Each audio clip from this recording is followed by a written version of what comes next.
वंदे भारत की शान।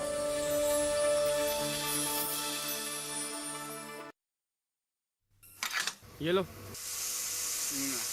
Good news sir, आज से आपको पेट्रोल पे 20% का डिस्काउंट मिलेगा। 20%। लॉटरी लगी तो मेरे बाकी के पैसे लूटे डाले। वो तो आपके हाथ में ना। 45 की स्पीड पे गाड़ी चलाइए, रेड लाइट पे इंजन ऑफ कर दीजिए, 20% पेट्रोल तो जरूर बचेगा। बात तो वही है ना। पीसीआरए का एंड्रॉइड ऐप डाउनलोड करें और ईंधन बचाने के उपाय जानें। पेट्रोलियम संरक्षण अनुसंधान संघ, पेट्रोलियम एवं प्राकृतिक गैस मंत्रालय, भारत सरकार द्वारा जनहित में जारी।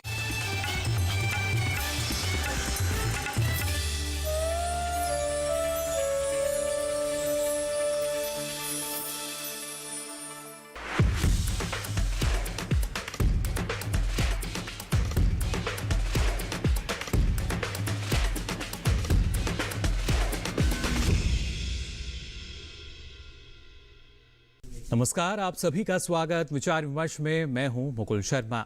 विचार विमर्श में हर सप्ताह आपके लिए कुछ अलग विषय हम लेकर आते हैं और आज भी एक खास विषय के साथ हम हाजिर हुए हैं। आज हम बात करेंगे पोषक अनाजों की और उनके जरिए कैसे जो पोषण सुरक्षा है वो सुनिश्चित हो सकेगी। लगातार सरकार अपने स्तर पर प्रयास कर रही है कि कैसे हम जो पोषक अनाज यानी जो मोटे अनाज हैं इनका उत्पादन बढ़ा सकते हैं, इनकी उत्पादकता बढ़ा सकते हैं और उसके साथ साथ जो पोषण सुरक्षा है वो सुनिश्चित कर सकते हैं। लेकिन इसमें चुनौतियां कई हैं। कैसे जो किसान हैं उनका रुझान हम और ज़्यादा बढ़ा सकते हैं पोषक अनाजों के लिए, कैसे बेहतर भाव जो है वो एक किसानों को मिल पाएगा और कैसे ना सिर्फ हमारा जो घरेलू बाजार है बल्कि वहाँ से निकलकर जो हमारे पोषक अनाज हैं वो वैश्विक बाजार में अपनी एक अहम जगह बना पाएंगे। इसके लिए तमाम जो कोशिशें चल रही हैं आज उसके ऊपर खास तौर से आपको हम जानकारी देंगे और इसके लिए कुछ खास मेहमान हमारे साथ जुड़े हैं। उनका परिचय आपसे हम करा देते हैं। हमारे साथ जुड़े हैं डॉक्टर अशोक दलवई जी, आप CEO हैं नारा के और इसके साथ साथ चेयरमैन हैं DAC के।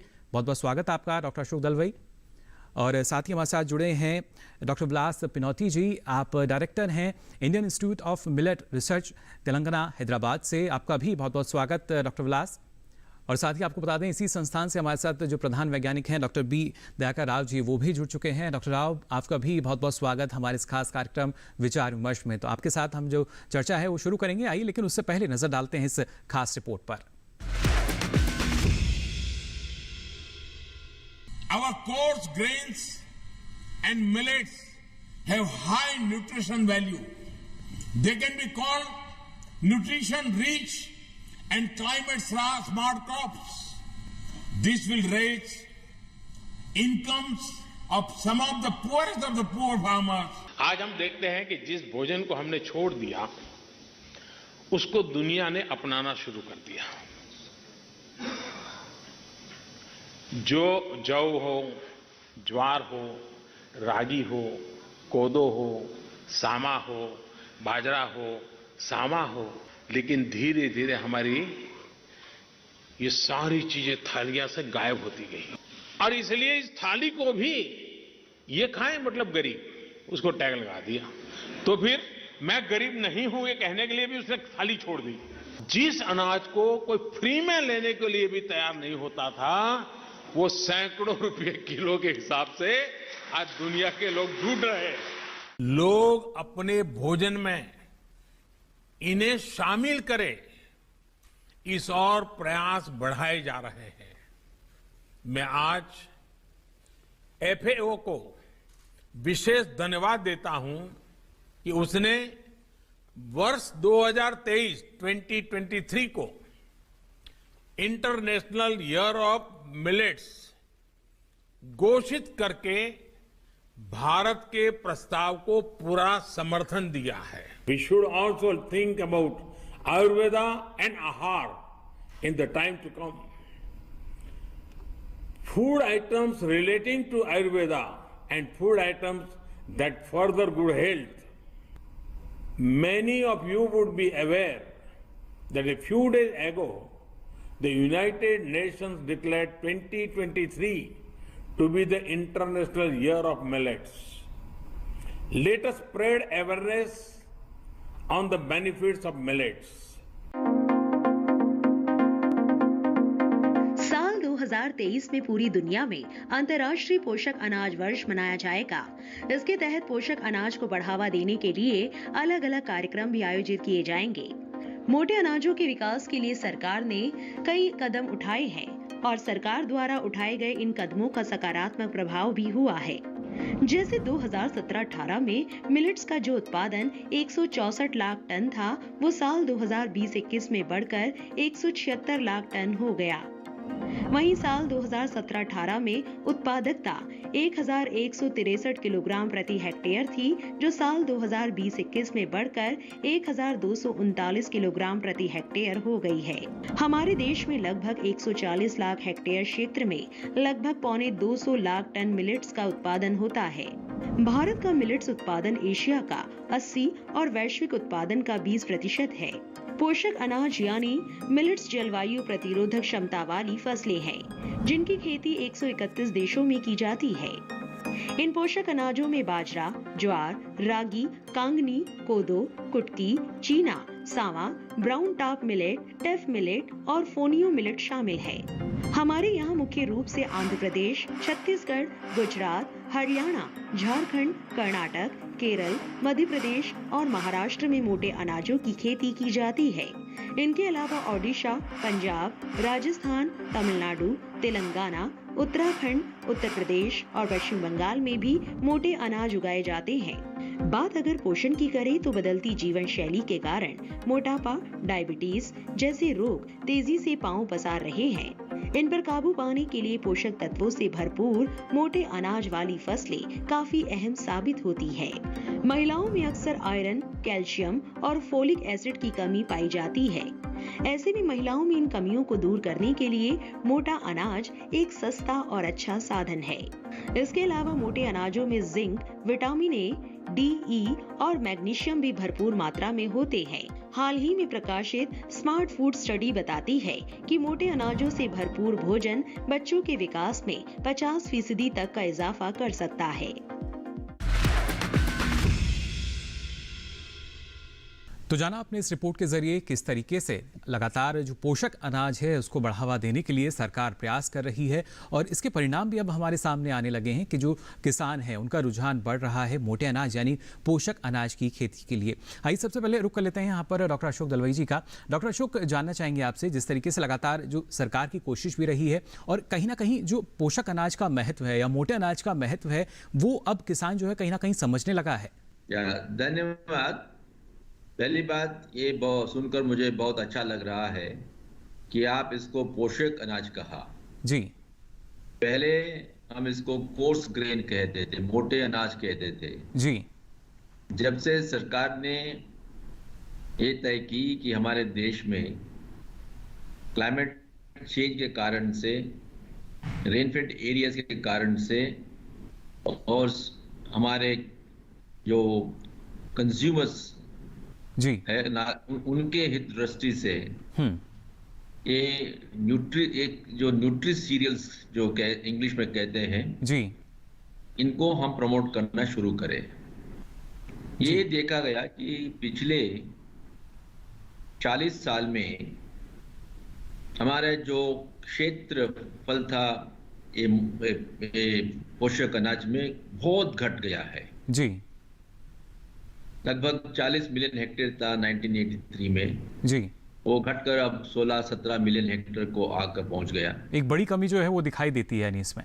यस, उसके साथ जो हमारा प्रोडक्शन जो था वो जितना था लगभग उतना ही रहा। अब वो 18 मिलियन टन हम उत्पादन करते हैं देश में। जी, क्योंकि प्रोडक्टिविटी बढ़ा इसलिए हमारा प्रोडक्शन जितना था उतना ही रह गया है। जी, ये क्यों हुआ? यही मूलभूत कारण था कि हमने ग्रीन रेवोल्यूशन के टेक्नोलॉजी में बहुत कम पैदावार पर हमारा ये जो लक्ष्य रहा, जैसे वीट या पैडी जी, और जैसे इरिगेशन एरिया बढ़ता गया, जो मिलेट्स में था वो पैडी वीट के लिए, शुगर के लिए, कॉटन के लिए डाइवर्ट होता गया। जी, मगर हमारे देश में दो बहुत मुख्य कारण है ये जो पोषक अनाज को प्रमोट करने के लिए। जी, एक है कि हमारे देश में बहुत उत्पादन के बाद भी बहुत सारे लोग न्यूट्रिशन डेफिशिएंट है आज। जी, पोषण सुरक्षा तो यानी नहीं है। हमारा नेशनल फैमिली हेल्थ सर्वे हुआ, जी। उससे पता चलता है कि बहुत सारे लोग अंडर नरिश्ड है, मैल नरिश्ड है, जी वेस्टेड ग्रोथ है बच्चों में, स्टंटेड ग्रोथ है। जी, इसके साथ हमारा महिलाएं जो है उनमें आयरन डेफिशिएंसी है। यानी कहीं ना कहीं तो हम डॉक्टर दलवाई एक आवश्यकता महसूस की गई कि जो खाद्य सुरक्षा है, जैसे हमने खाद्य सुरक्षा सुनिश्चित की है, उसी तरीके से पोषण सुरक्षा भी सुनिश्चित करनी होगी और पोषक अनाज के तहत वो और बेहतर तरीके से हम कर सकते हैं। डॉक्टर राव, आपका रुख कर लेते हैं, यहाँ आपसे भी हम समझना चाहेंगे, क्योंकि एक बड़ी जिम्मेदारी थी। अगर हमें पैदावार की अगर हम लगातार बात करते हैं, रकबे की हम लगातार बात करते हैं, तो किसान का रुझान तभी बढ़ेगा जब अच्छा उत्पादन वो ले सकेगा। इसके लिए संस्थान की तरफ से किस तरह के जो कदम है वो उठाए गए हैं?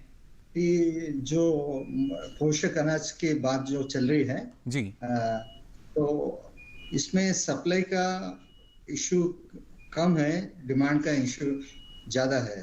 खाने वाले कम हो गए, इसलिए उसका पैदावार भी कम हो गया। जी, तो अभी सरकार इस दृष्टि में, अभी डॉक्टर दलवाई साहब ने बताया कि अभी इसका यूएसपी, यूनिक सेलिंग प्रपोजिशन यही होगा कि न्यूट्रिशन होता है सबसे पहले। तो ये डिमांड साइड की अभी जो प्रोत्साहन दिया जा रहा है वैल्यू एडिशन के द्वारा, जी, वैल्यू चेन डेवलपमेंट करके इनका जो कंजम्पशन जो घट गया फिर दोबारा वापस कैसे लेके आओ। जी, तो ये प्रोसेसिंग और न्यूट्रिशन को जुड़ाकर एग्रीकल्चर, फूड प्रोसेसिंग और न्यूट्रिशन, ये 3 डिसिप्लिन्स और इसका एंटरप्रेन्योरशिप डेवलपमेंट करके लास्ट माइल कनेक्टिविटी, जब फार्मर के फार्मर और कंज्यूमर का जो गठबंधन करते हैं, तब तो उनका आमदनी बढ़ जाए, ताकि फार्म गेट वैल्यू एडिशन जो करते हैं, जैसे अभी अनाज वो जो भेजेंगे उसके अंतर्गत अगर वैल्यू एडिशन किए तो उनको कम से कम 2 गुना या समटाइम्स मोर देन 2 टाइम्स का इनकम बढ़ सकता है। क्योंकि फार्म लेवल पे कुछ ये कैसे, इसमें 2 तरह के हैं, मेजर मिलेट्स और माइनर मिलेट्स। माइनर मिलेट्स खास करके तो प्राइमरी प्रोसेसिंग की बहुत ही जरूरत है, उसके ऊपर का छिलका निकालना पड़ता है।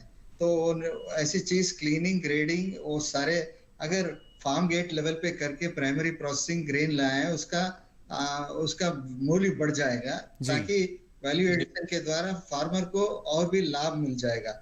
तो ये इसका ज्यादा एम्फोसिस देने की बहुत जरूरत है। गवर्नमेंट इसी दिशा में आगे चल रहे हैं। जी, बिल्कुल लगातार सरकार जो इसी दिशा में काम कर रही है और पूरा साथ जो है वो किसानों का भी मिल रहा है। जैसे आपने कहा कि अगर हम वैल्यू एडिशन यानी मूल्य संवर्धन इन जो हमारे पोषक अनाज है इसमें करते हैं तो और ज़्यादा हमें लाभ मिल सकता है। डॉक्टर दलवाई, आप भी इस बात से सहमत होंगे कि अब जो किसान है ना सिर्फ इन मोटे अनाज यानी पोषक अनाज की पैदावार के लिए भी कोशिश कर रहा है, बल्कि प्रसंस्करण के जरिए उसका मुनाफा जो है बढ़ सकता है, और ये अब एक किसान जो है वो बेहतर तरीके से जानता है। मैं सहमत हूँ। जैसे डॉक्टर दयाकर राव बोल रहे थे, जी, हमको पहले डिमांड को क्रिएट करना चाहिए। डिमांड क्रिएट करने के लिए अवेयरनेस बहुत आवश्यक है। हम उपभोक्ताओं को ये न्यूट्रिशन के बारे में, जैसे वो ये पोषक अनाज से मिल सकता है उनको, जी, और आसान से एक्सेसिबिलिटी में उनको देना पड़ेगा। इसके साथ जैसे हम डिमांड क्रिएट करते जाएंगे, उसके साथ सप्लाई पर भी उतना ही ध्यान देना पड़ेगा। डिमांड और सप्लाई की ओर अगर हमारा एक ही समय का लक्ष्य रहेगा, तो हम जो चाहते हैं कि इसके पोषक अनाज के लिए एरिया बढ़े, प्रोडक्शन बढ़े, जी, और साथ साथ देश भर अवेलेबिलिटी हो, तब ही जो हम चाहते हैं ये जो पोषक अनाज का भूमिका बढ़ाने के लिए देश में हो पाएगा। जी, ये डिमांड साइड जो है इसलिए इम्पोर्टेंट है क्योंकि आजकल पूरा देश में हमारा नेशनल फूड सिक्योरिटी एक्ट तहत पब्लिक डिस्ट्रीब्यूशन सिस्टम में जी, हम ज्यादातर गेहूं या राइस डिस्ट्रीब्यूट करते हैं, जी, मगर मिलेट डिस्ट्रीब्यूशन हर जगह पर नहीं है।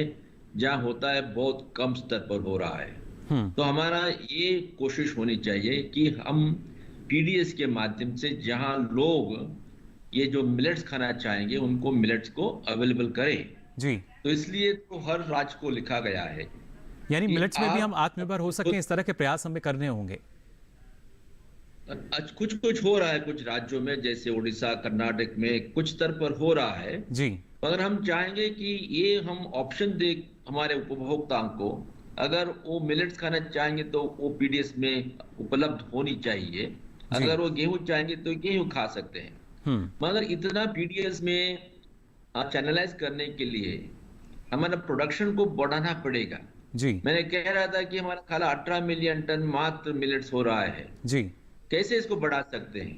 तो इसलिए किसानों को प्रोडक्टिविटी बढ़ाने के लिए जो नया टेक्नोलॉजी चाहिए या जो इंस्टीट्यूशनल क्रेडिट की आवश्यकता है, ये सब उपलब्ध करना पड़ेगा उनको, क्योंकि जब क्लाइमेट चेंज हो रहा है, टेम्परेचर बढ़ रहा है, तो ये मिलेट्स जो है या पोषक अनाज जो है, ये सब ड्राउट रेजिस्टेंट क्रॉप्स है, ये तो क्लाइमेट रेजिलिएंट क्रॉप्स है जी। तो क्योंकि एक तरफ क्लाइमेट चेंज हो रहा है और दूसरी तरफ न्यूट्रिशन डेफिशिएंसी हमारे देश में है जी, बिल्कुल। तो हम ये दोनों चैलेंजेस है, इनको मिला के एक रिकंसाइल करके किसानों को और उपभोक्ताओं को एक नया ऑप्शन हम दे सकते हैं जी। एक तो नया विकल्प जो है यानी वो उपभोक्ताओं को मिल सकता है। डॉक्टर राव क्या कहना चाहेंगे, क्योंकि चुनौती हमारे सामने ये है कि कैसे इसका जो उत्पादकता है उसको हम बढ़ा सकते हैं, और जो दो बड़ी समस्याएं हैं वैश्विक स्तर पर भी अगर हम देखते हैं, ना सिर्फ पोषण सुरक्षा की हम बात करें या जलवायु परिवर्तन की हम बात करें, इसका भी जो खतरा है कहीं ना कहीं फसलों पर भी अब हमें नजर आने लगा है, जबकि जो हमारे पोषक अनाज हैं उनमें काफ़ी हद तक क्षमता इस तरह की कि वो इस तरह का जो परिवर्तन है वो सह सकते हैं। तो किस तरीके से आपको लगता है कि जो उत्पादकता है या उत्पादन है वो हमारे किसान बढ़ा पाएंगे, और इसके साथ साथ तकनीक जो है वो कितनी महत्वपूर्ण होगी? अच्छा, ये बहुत अच्छी प्रश्न आप बताए। जैसे प्रोडक्शन या प्रोडक्टिविटी को बढ़ाने के लिए हम काफी क्रॉप्स में ये खास करके ये जो ग्रो करते हैं ड्राईलैंड रीजन्स वेयर वाटर और ये लैंड का कमजोरी है और लैंड्स पे ग्रो करते हैं, इसको अच्छे लैंड्स में आने के लिए उसमें उनको ये प्रॉफिट्स दिखाना है। सो प्रॉफिट्स दिखाना, और दूसरी चीज एक होती है कि हमें कोई इंसेंटिवाइजेशन कर सकते हैं इसको क्रॉप का एरिया बढ़ाने के लिए। तो ये हम लगभग देखते हैं सारे क्रॉप्स का, जो अदर क्रॉप्स कमर्शियल क्रॉप्स को वो एक टाइम था, दूसरा टाइम को तो कभी ना कभी उसको they have availed this incentivisation. ऐसी इंसेंटिवाइजेशन अभी ये पर ड्राईलैंड फार्मर्स को मिलना चाहिए, क्योंकि अभी राइस व्हीट इन सब लोगों को मिल गया, इरिगेशन सब्सिडी हो या कोई इलेक्ट्रिसिटी सब्सिडी हो, ये तो ये क्रॉप्स को इरिगेशन ना ही है ना ही पावर का सब्सिडी है। सो फर्टिलाइजर और केमिकल्स बहुत कम यूज करता। इस सिलसिले में अगर कुछ लोगों को अभी आजकल क्या होता है, ये इनका जो कृषक लोग यही करते हैं, और सीड बोत देते हैं फिर बाद में जाके हार्वेस्ट करने शुरू करते हैं। इसका क्रॉप मैनेजमेंट के लिए जो जरूरी है, जो मिनिमम फर्टिलाइजर हो, नेचुरल फार्मिंग के अंदर ऑर्गेनिक फर्टिलाइजर हो या अदर मिनिमम रिक्वायर्ड फर्टिलाइजर जो करे तो उसका उत्पादन बढ़ सकता है। और एक इरिगेशन देने से डबल होता है यील्ड। तो ये चीज हम देखना है, और बेटर एनवायरमेंट्स में लेके जाने में हमें अगर सफल हो, जैसे अभी आंध्र प्रदेश में सेकंड क्रॉप पैडी के बाद second crop in coastal area में ले रहे, तो न्यू एरियाज को एक्सप्लोर करते हुए आगे गए तो एरिया बढ़ सकती है और इसका प्रोडक्शन इंसेंटिव्स भी बढ़ सकते हैं। दूसरी है, और एक मैं सजेस्ट करना चाहता हूँ, क्योंकि अभी ये फार्म गेट वैल्यू एडिशन का बहुत महत्वपूर्ण है। तो अगर हम ये मशीनरी जो सप्लाई करते हैं, खास करके माइनर मिलेट्स को, और इसका प्रोसेसिंग का जब आप करेंगे फार्म गेट लेवल पे कुछ सब्सिडाइज्ड थोड़ा छोटा क्लस्टर सब we can make them available to the farmers, उससे काफी तक। नहीं तो क्या होता है, अभी ब्राउन टॉप मिलेट है, वो नया मिलेट है, अभी ग्रो करने लग गए हैं, तो उनका उत्पादन बहुत बढ़ गया, मगर उसको ऊपर प्रोसेसिंग करने के लिए, उसके प्रशंसक करने के लिए, प्राइमरी प्रोसेसिंग करने के लिए मशीन नहीं है, तो उसका बेचने के लिए उन लोग तड़पता है, they are just getting exhausted and they could not sell their produce. तो ऐसी चीज से नौबत नहीं आना चाहिए। साइमल्टेनियसली, जैसे हमारा डॉक्टर अशोक दलवाई जी ने बता रहा था, साइमल्टेनियसली क्रॉप प्रोडक्शन या वैल्यू एडिशन, ये सारे we need to go side by side. ये जैसा है ना, अंडा और मुर्गी का कहानी जैसा है, तो कौन सा पहले, तो साथ साथ चलना है। बिल्कुल, ये एक साथ हमें लेके चलना होगा। ये जो स्थिति हमारे सामने रहती है और किसान के सामने भी कुछ ऐसी स्थितियां रहती हैं। डॉक्टर दलवई, अगर देखा जाए, क्योंकि जैसा आपने कहा कि कहीं ना कहीं एक रुझान जो है हमारा हरित क्रांति के बाद या तो गेहूं की तरफ हुआ या धान की तरफ हुआ, लेकिन आज के समय में आवश्यकता है जो विविधीकरण है उसको अपनाया जाए और उसमें पोषक अनाजों को किसान जो है शामिल करें। यस, आप ठीक कह रहे हैं जी। हम तो चाहेंगे सस्टेनेबल प्रोडक्शन के लिए एग्रीकल्चर का डाइवर्सिफिकेशन हो। डाइवर्सिफिकेशन का मतलब है कि क्रॉप सेक्टर में अलग अलग प्रकार के पैदावार करें, साथ में लाइफ स्टॉक, फिशरी, पोल्ट्री, ऐसे सब एक्टिविटीज को भी हम बढ़ाएं जी। तभी हमारा जो रिस्क है एग्रीकल्चर सेक्टर में, रिस्क का प्रभाव जो होता है किसानों की आमदनी पर, वो कम होता जाएगा। और इरिगेशन जो है उसके लिए एक सीमित एक एरिया है, कैपेसिटी हमारे देश में, क्योंकि हमारे देश में इतना पानी नहीं है जितना हम चाहेंगे पूरे 140 मिलियन हेक्टेयर्स को पानी देने के लिए, व्यवस्था करने के लिए जी। इसलिए हमको जो ड्राईलैंड्स है, रेनफेड है, desert area, arid, semi arid areas है, जहां पानी पहुंचने का संभावना नहीं है, हमको तो रेनफेड टेक्नोलॉजी को अडॉप्ट करना पड़ेगा।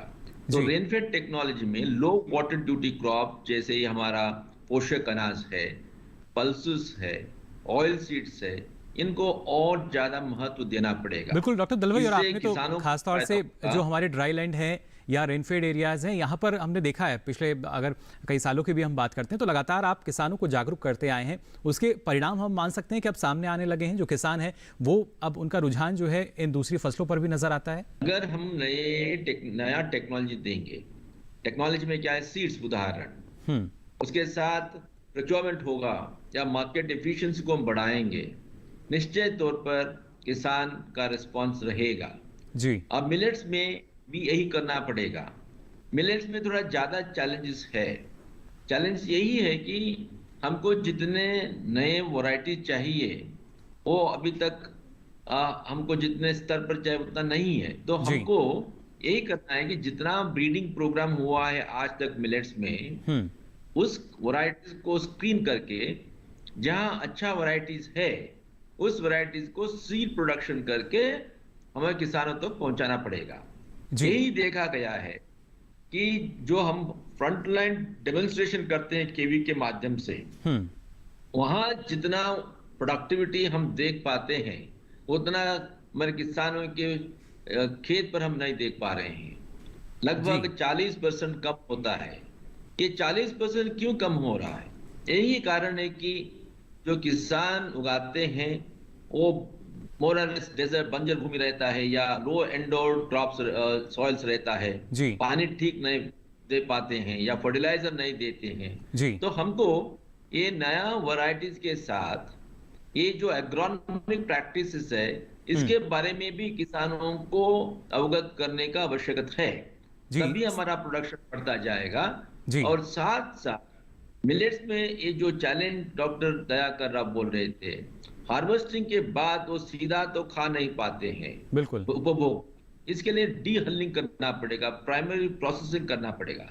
हमारे देश में आज तक जितने प्रकार के मशीनरी चाहिए इसके लिए अभी वो लोगों के पास नहीं, किसानों के पास नहीं है जी। ये नहीं कि अगर वो उनका सोरगम है उसके साथ बाजरा है, अलग अलग प्रकार के मशीन को तो खरीद नहीं पाएंगे जी। हमको ऐसे मशीनरी को डिजाइन करना पड़ेगा जैसे एक ही मशीनरी में हर प्रकार के कमोडिटीज को वो प्रोसेस कर पाएंगे। यानी तकनीकी रूप से भी हमें सक्षम होना होगा और इसका फायदा जो है तभी हमारे ज्यादा किसानों को मिल भी सकेगा। डॉक्टर राव, आपसे भी हम जानना चाहेंगे, तकनीकी रूप से हमें आवश्यकता है सक्षम होने की, जिसका जिक्र यहाँ अभी डॉक्टर दलवई कर रहे हैं, लेकिन इसके साथ साथ जो हम बात करते हैं नई किस्मों की जिनके जरिए जो उपज है वो ज्यादा मिल सके, इस पर किस तरीके से काम किया जा रहा है? आई थिंक अभी जो दलवाई साहब ने बता रहा है कि वन मशीन जिससे हम पूरे सारे मिलेट्स का प्रोसेसिंग कर पाए, डीहलिंग कर पाए, तो उससे, बट ये ज्योग्राफिकल लोकेशंस ऐसा है, अभी कई बार अभी मध्य प्रदेश देखो कोड़ो कुटकी चलता है और ये महाराष्ट्र गए तो कुछ और मिलेगा, आंध्रा गए तो फॉक्सटेल मिलेगा। तो हम ये देखना चाहते हैं कि कम किस्म के और अफोर्डेबल मशीनरी की बहुत जरूरत है। अभी फिलहाल जो हो रहे वो जो मशीन हो रहे डीहलिंग का मशीन का उसका अभी देखो लिटिल मिलेट कहते हैं जो उसका 1 लेयर रहता है ऊपर और कोडो मिलेट रहता है 7 लेयर रहता है। दाने बहुत छोटे हैं मगर इसका इतना अंतर है। एक ही मिशन में 2 लाना थोड़ा चैलेंजिंग है और इसके दिशा में Indian institute of millet research कई और इंस्टीट्यूट्स के साथ कुछ काम चल रहा है। अभी 70% तक एफिशिएंसी बढ़ गया है और हम सोचते हैं आने वाले दिन में इसका आगे भी बढ़ सकता है। चलिए, बिल्कुल हम भी यही उम्मीद करते हैं कि आने वाले समय में और ज़्यादा जो उत्पादन है, जो उपज है, वो हमारे पोषक अनाजों की बढ़ सकेगी और जो कहीं ना कहीं हम कह सकते हैं जो पहले थाली से जो हमें पोषक अनाज जिसमें नज़र आते थे वो गायब हो चुके थे। जिस तरीके से जो हमारी दलहनी फसलें उसमें अब शामिल होने लगी हैं, ऐसे ही जो हमारे पोषक अनाज हैं वो भी उसमें शामिल हो। तो इसके साथ साथ यानी हम कह सकते हैं पोषक अनाजों से जो पोषण सुरक्षा है वो सुनिश्चित हो सकेगी। आगे भी इस बारे में हम हमारे जो विशेषज्ञ हैं उनसे चर्चा करेंगे, लेकिन यहाँ फिलहाल रुकने एक छोटे से ब्रेक के लिए जल्द हाजिर होंगे। आप बने रहिए दूरदर्शन किसान पर।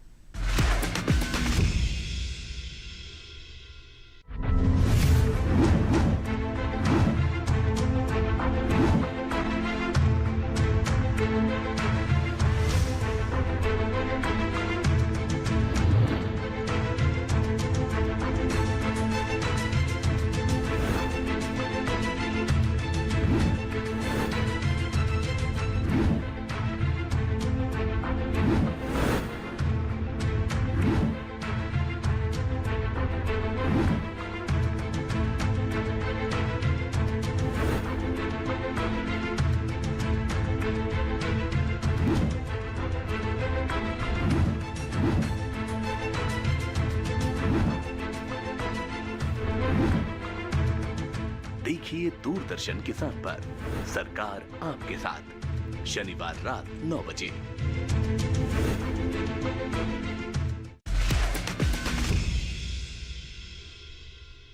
तो ब्रेक के बाद आप सभी का एक बार फिर स्वागत विचार विमर्श में। आज लगातार हम बात कर रहे हैं पोषक अनाज से पोषण सुरक्षा की, और ब्रेक पे जाने से पहले भी आपने जाना किस तरीके से लगातार कोशिश की जा रही है, प्रयास किया जा रहा है और किसानों को जागरूक भी किया जा रहा है कि जो पोषक अनाज यानी जो मोटे अनाज हैं उसकी तरफ उनका रुझान कैसे हो सकता है। फिलहाल अगर हम बात करते हैं और किस तरह के प्रयास किए जा रहे हैं, इसकी जानकारी हम ले लेते हैं डॉक्टर विलास से भी। डॉक्टर विलास, जानना चाहेंगे आपसे, जिस तरीके से संस्थान ने अलग अलग जो किस्में हैं वो लगातार किसानों के बीच तक पहुँचाई हैं और एक मिशन मोड में हम मान सकते हैं कि अब जो काम है वो किया जा रहा है पोषक अनाज यानी हमारे मिलेट्स जो हैं, मोटा अनाज जो है, उनकी खेती को बढ़ावा देने के लिए।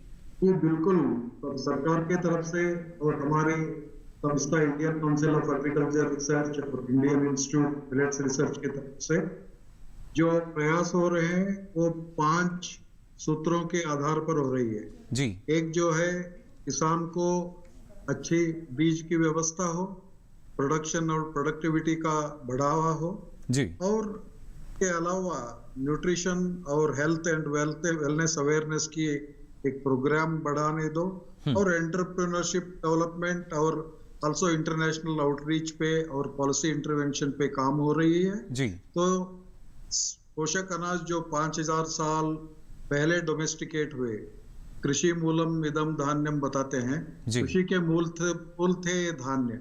अभी इसको फिर बढ़ावा देने के लिए क्लाइमेट चेंज के सिनेरियो को बढ़ाने के लिए तो सरकार ने इसका प्रयास कर रहे हैं।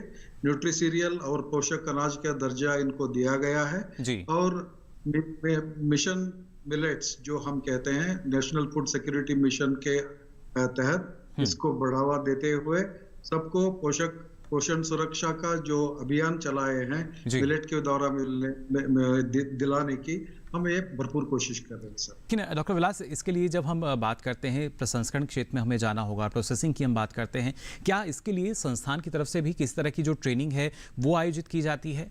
जी, हम साल में करीब 100 से ज्यादा ट्रेनिंग प्रोग्राम ऑर्गेनाइज करते हैं अलग अलग विषयों पर जी। ये production, productivity, best agricultural practices कैसे किया जाए फार्मर्स को होता है।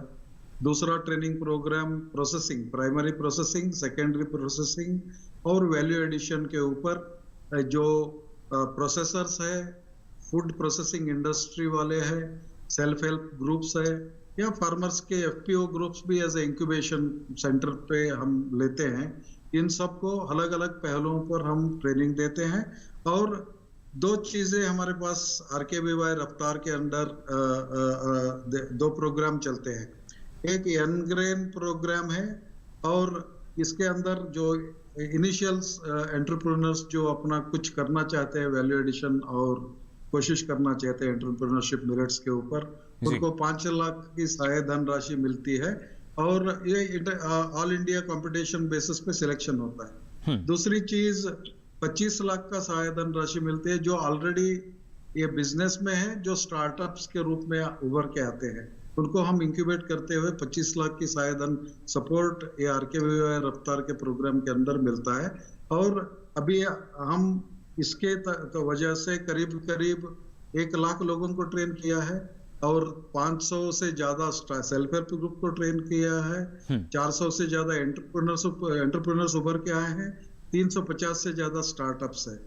तो करीब इसका इकोसिस्टम 3000 करोड़ से ज्यादा का बिजनेस बनाते हुए अभी हम अलग अलग वैल्यू एडेड प्रोडक्ट्स भी मार्केट में पहुंचाए हैं। करीब 400 ब्रांड अभी मार्केट में उपलब्ध है सर।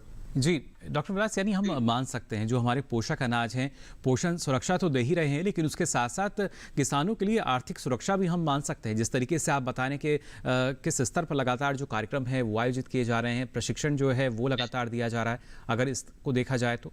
जी बिल्कुल, अभी हमारी कोशिश यही होगी ड्राईलैंड एग्रीकल्चर। अभी देखिए सरकार के पॉलिसीज को जब हम एनालाइज करेंगे, पिछले 20 साल में कोई भी ड्राईलैंड एग्रीकल्चर की तरफ पॉलिसी नहीं थी।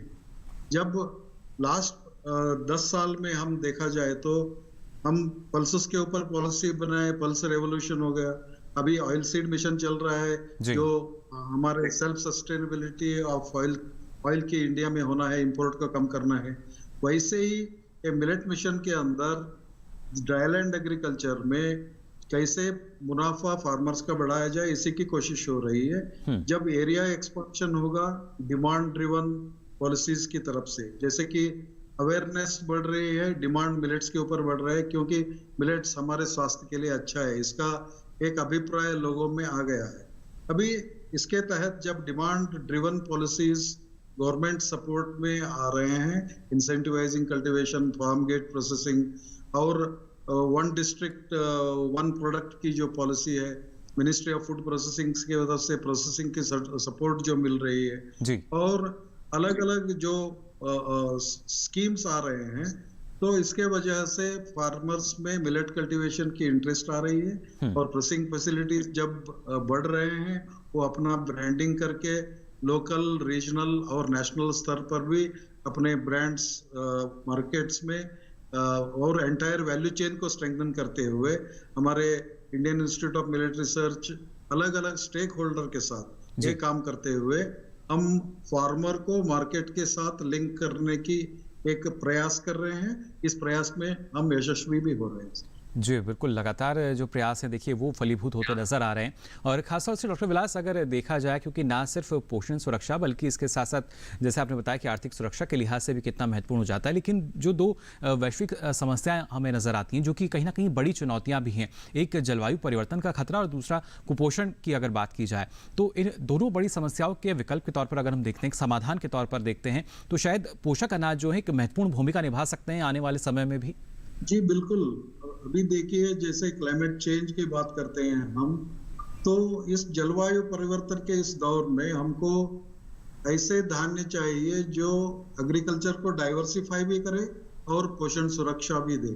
अभी देखिए सस्टेनेबल डेवलपमेंट गोल्स जो यूनाइटेड नेशंस के हैं, SDG 2 जो जीरो हंगर या माल न्यूट्रिशन को दूर करना है, SDG 3 है हेल्दी लाइव्स को बढ़ाना है, SDG 12 जो है सस्टेनेबल प्रोडक्शन कंजम्पशन सिस्टम्स को लाना है, SDG 13 क्लाइमेट चेंज की है। तो अभी मिलेट्स जो है क्लाइमेट चेंज के एक प्रतिबिंब है और एक रिप्रेजेंटेटिव्स है, क्योंकि बहुत ही कम वर्षा में 400 से मिलीमीटर से कम वर्षा में अपना पूरा लाइफ साइकिल कंप्लीट करते हुए किसान को दाना भी देते हैं और चारा भी मिलता है पशुओं को। तो इस nutritious thing, animal security and their livelihood और पोषक अनाज से पोषण सुरक्षा, जो न्यूट्री सीरियल्स या पोषक अनाज या मोटा अनाज से मिलेगा, ये भरपूर अगले आने वाले समय में हमारे देश को ये जरूरत है, क्योंकि जैसे कि हम राइस व्हीट के इकोसिस्टम में इरिगेटेड एग्रीकल्चर को बल दिया है, मगर जब पॉलिसीज चेंज हो रहे हैं, क्लाइमेट चेंज एक रियलिटी बन चुकी है, तब हमारे northern state Punjab, UP, Haryana, north east, इन सब में डाइवर्सिफिकेशन ऑफ एग्रीकल्चर जरूरी है।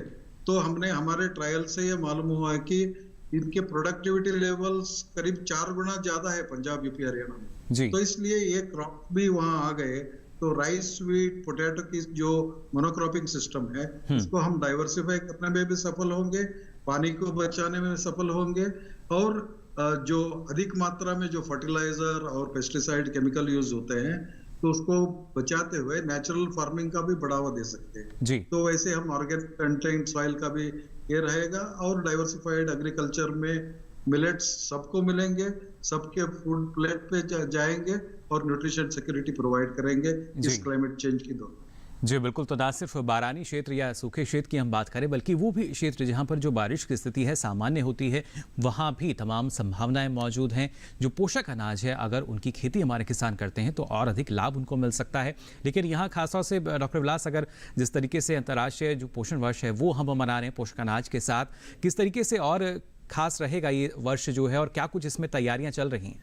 देखिए, बहुत ही एक्साइटिंग विषय है।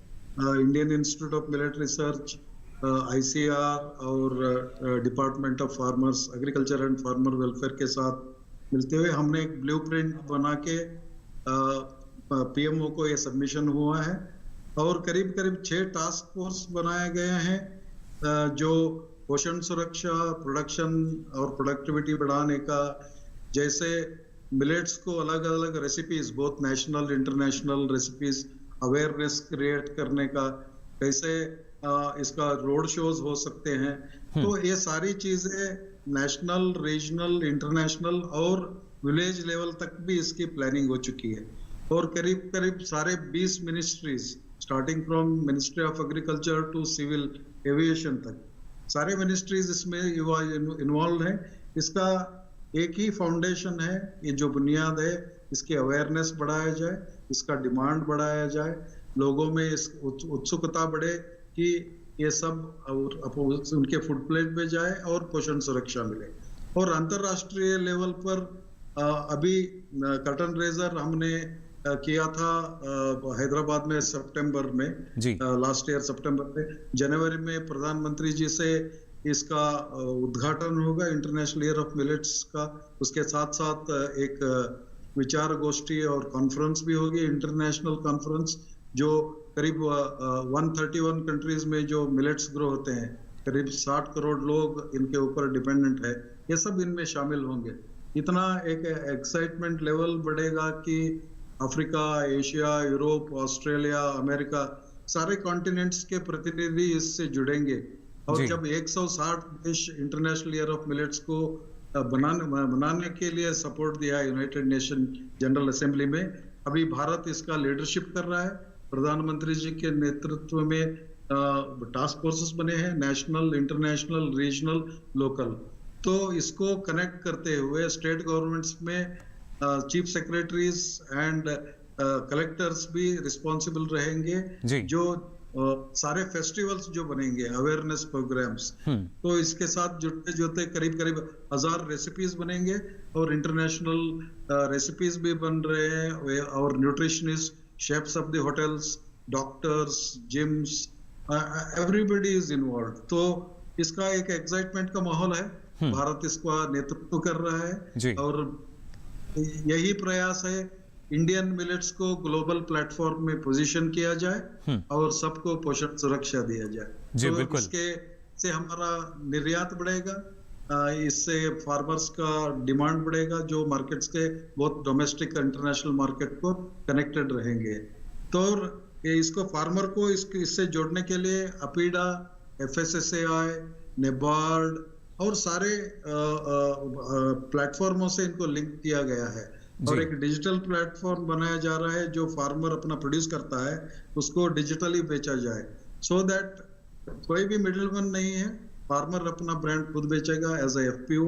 तो हमारे इंस्टीट्यूट के तरफ से करीब अभी 34 FPOs क्रिएट किए हैं मिलेट्स के 11 स्टेट्स में जी। तो अभी समझते हैं नेक्स्ट आने वाले एक साल में करीब 400 से ज्यादा मिलेट्स के FPOs रहेंगे एंड मिलेट्स की सप्लाई चेन बढ़ेगा, उसकी सप्लाई की मात्रा बढ़ेगी, प्राइसेस कम हो जाएंगे, सबको रैशनलाइज प्राइसेस में मिलेट्स की अवेलेबिलिटी होगी, value added products, entrepreneurship development और स्टार्टअप इकोसिस्टम, ये एक्साइटमेंट की लैंडस्केप जो है बहुत ही अच्छी बढ़ रही है।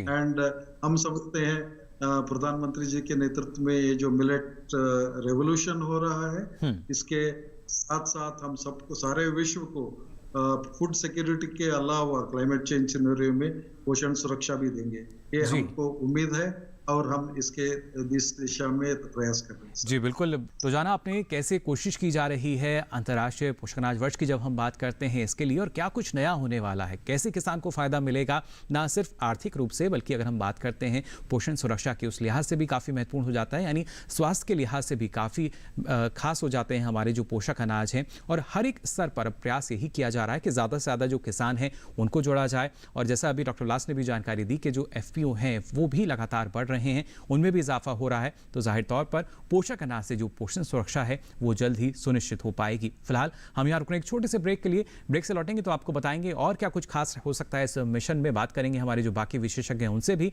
आप बने रहिए दूरदर्शन किसान पर।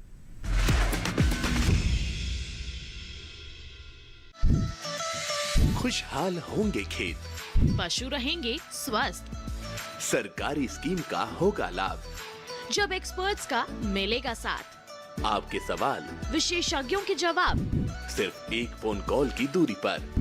देखिए किसानों का अपना प्रोग्राम हेलो किसान, सोमवार से शुक्रवार शाम 6 बजे से सिर्फ दूरदर्शन किसान पर।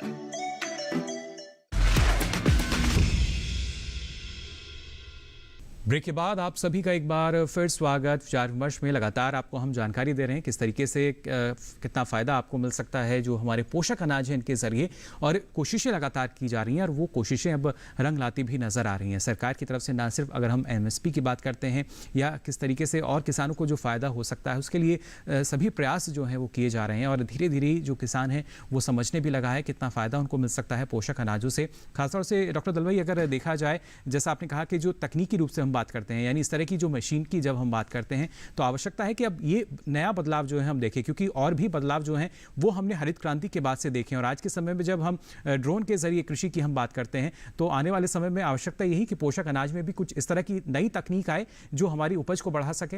आप ठीक बोल रहे हैं, पोषक अनाज हो या जो भी अनाज हो जी, तकनीकी बहुत आवश्यक है, क्योंकि आज के जो चैलेंजेस है इसमें बहुत इंपॉर्टेंट चैलेंज है कि रिसोर्स यूज एफिशिएंसी।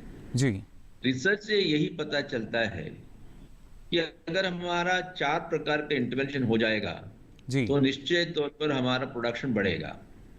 पहली बात है वैल्यू एडिशन। ये वैल्यू एडिशन से पोषक अनाज पर कम से कम 30% वैल्यू बढ़ जाएगा, मतलब इनकम बढ़ जाएगा, प्रोडक्शन बढ़ जाएगा।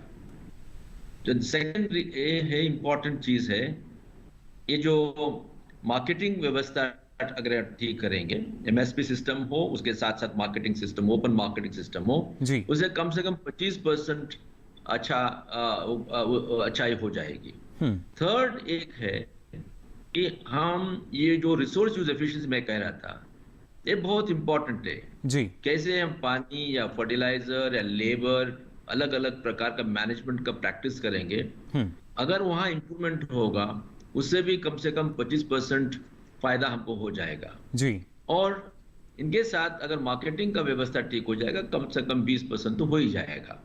तो इसका मतलब है वैल्यू एडिशन और रिसोर्स यूज एफिशिएंसी ये सबसे इंपॉर्टेंट चीज है जी। आप जो कह रहे थे तकनीकी जो इमर्जिंग टेक्नोलॉजी, इसका मतलब है ड्रोन्स हो, माइक्रो इरिगेशन सिस्टम हो, मतलब मैकेनिकल सिस्टम के साथ एमर्जिंग टेक्नोलॉजी, दोनों मिलाना पड़ेगा हमको।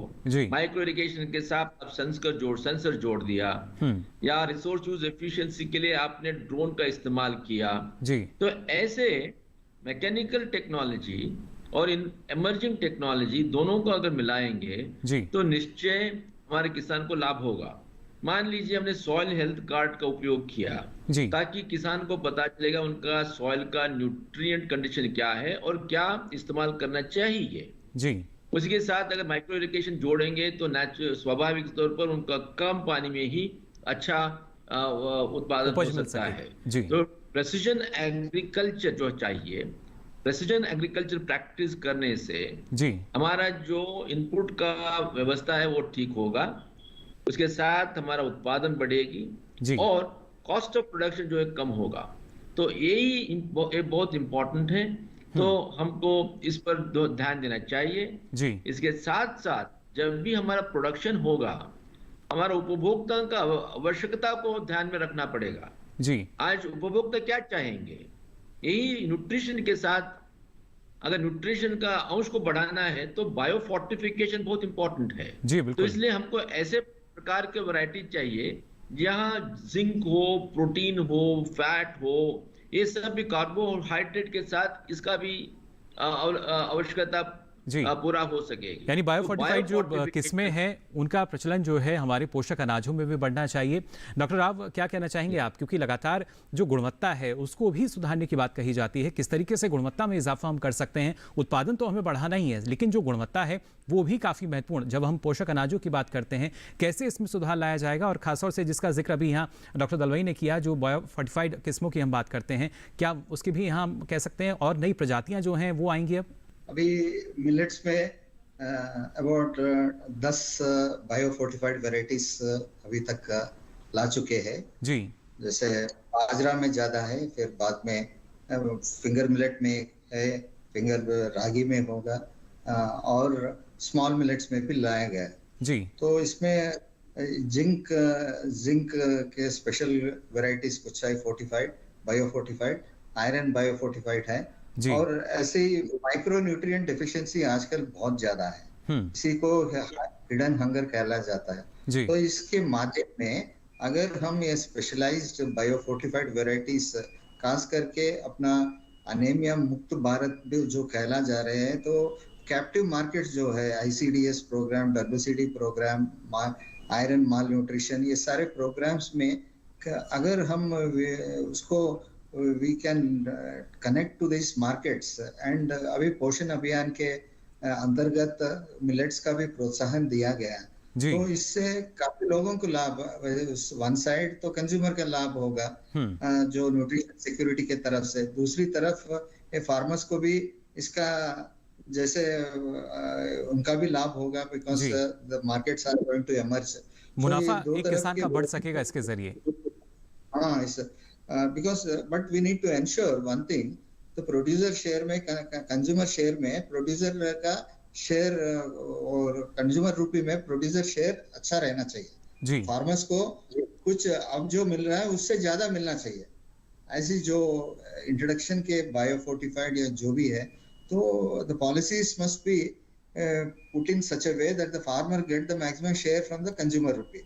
तो इस तरफ से है तो हम we can very sure that farmer will increase the area under this thing. So this is ये मेरा राय है।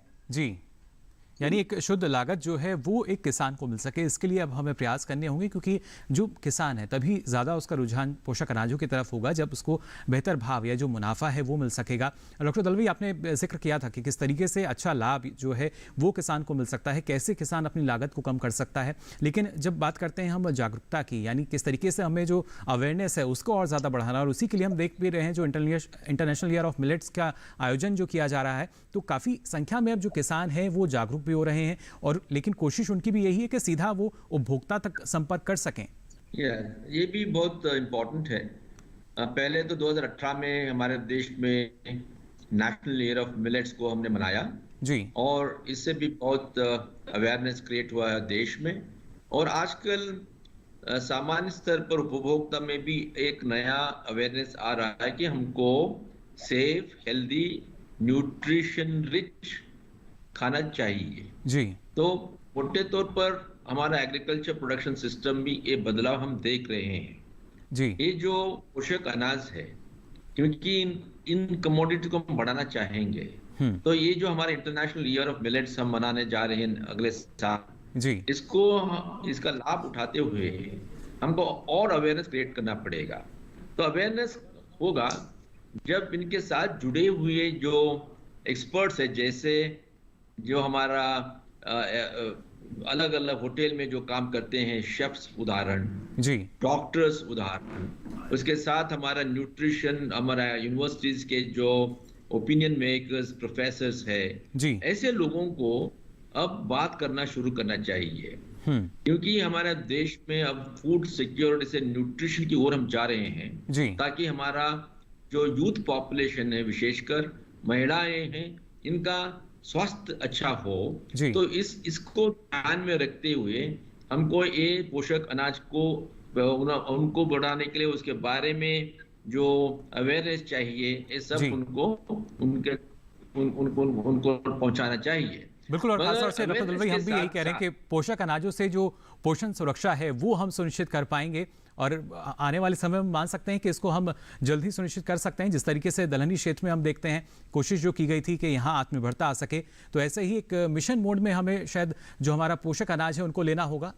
जरूर, आप ठीक बोल रहे हैं कि मिशन मोड चाहिए ताकि एक स्तर पर हमारा प्रोडक्शन बढ़ाए जी, उसके साथ साथ जो डिमांड जो है वो भी इम्पोर्टेंट है। इसी कारण से हम चाहेंगे कि पब्लिक डिस्ट्रीब्यूशन सिस्टम में पोषक अनाज को शामिल किया जाए जी। और FCI के सपोर्ट के साथ स्टेट गवर्नमेंट्स अगर प्रोक्योरमेंट करना शुरू करेंगे ताकि TDS में हम इसको शामिल कर सकते हैं और हमारे उपभोक्ता के स्तर पर भी उनको सिखाना पड़ेगा।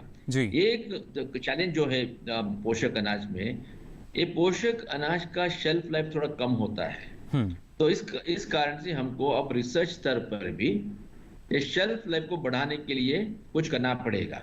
बिल्कुल, बीज से बाजार तक अभी भी जो तमाम हम मान सकते हैं संभावनाएं हैं, लेकिन कैसे इनको हम पूरा कर पाएंगे। और यहाँ डॉक्टर राव आपसे भी हम जानना चाहेंगे, जिस तरीके से अभी डॉक्टर दलवाई ने भी जिक्र किया शेल्फ लाइफ की भी अगर हम बात करते हैं, तो क्या जो प्रसंस्करण है, जो प्रोसेसिंग है, वो एक इसका विकल्प है या आने वाले समय में कुछ इस तरह की किस्में भी हमारे जो किसान हैं उनको मिल पाएंगी?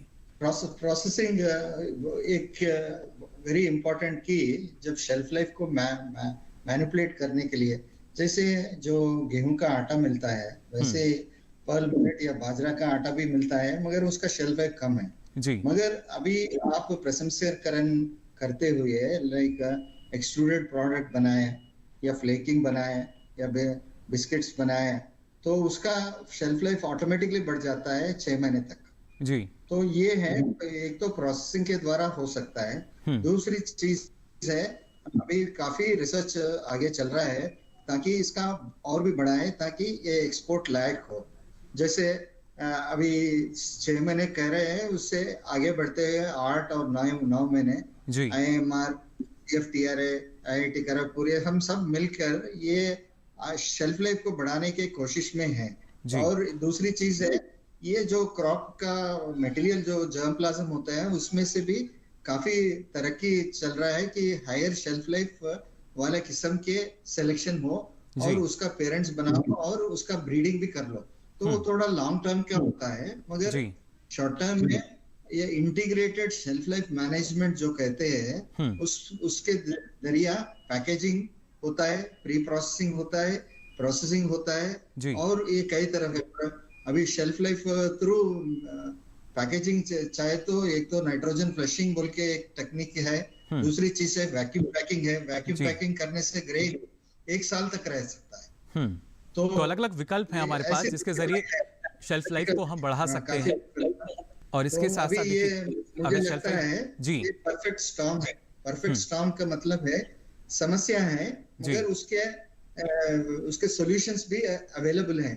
अभी ये सारे एक प्लेट में लाना है और इंडस्ट्री को भी जुड़ रहा है।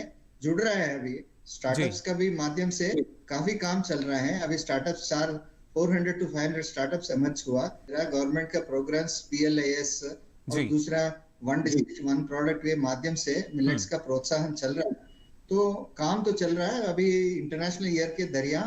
तो अभी हम सब मिलकर पूरा स्टेक होल्डर्स एक प्लेटफॉर्म से होते हुए आगे चलना है। चुनौती ये है कि हम सब इंडिया के मिलेट जो है वर्ल्ड को कैसे परिचय करें।